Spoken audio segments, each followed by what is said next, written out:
Today I'm going to be demonstrating the OAuth consent screen and the required scopes that are requested by this script and add-in. The add-in being the Anaplan connector for Sheets, trademarked. So first I will open up the sidebar. I will be notified that authorization is required. A script attached to this document needs your permission to run. And then I will select my user. I will be notified that this script is asking for my email address. I can click continue. And then here I will see the actual OAuth consent screen. I'll pause. You can see this is in English. And then now we'll go over each one of the requested scopes. So the first is the drive scope, which see, edit, create, and delete only the specific Google Drive files that you use with this app. Next is the spreadsheet current only, so view managed spreadsheets that this application has been installed in. This is essentially redundant once we have access to the next scope, which is the spreadsheets scope, which is again the sensitive scope that we are requesting for this video, and that is the see, edit, create, and delete all your Google spreadsheets.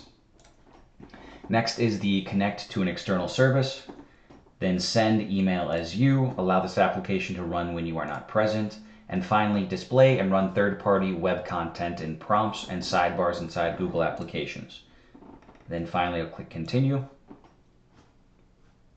And now I will demonstrate those sensitive scopes in the sidebar itself. So again, the reason that we need the spreadsheets scope is that we have a core functionality that is the high volume write, which is essentially writing millions of cells to a Google Sheet all at once or sequentially.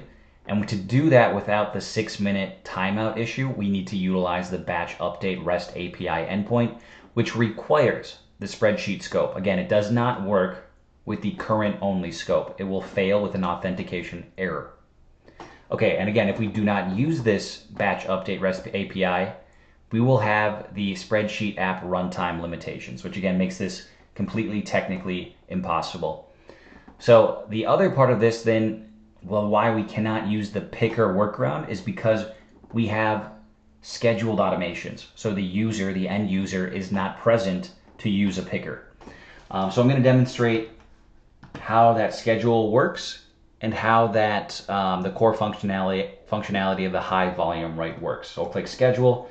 I believe I already have a schedule created. It's the test schedule, which you can see here is going to run all configured sheets. Again, all the configured sheets are here.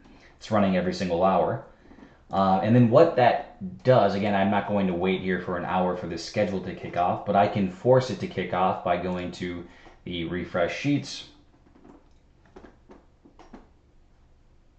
And this basically mimics what this schedule run would do. I would refresh all of these sheets, which basically contain millions of cells of data. We're using the batch update REST API to then write that data that we receive from Anaplan into Google Sheets.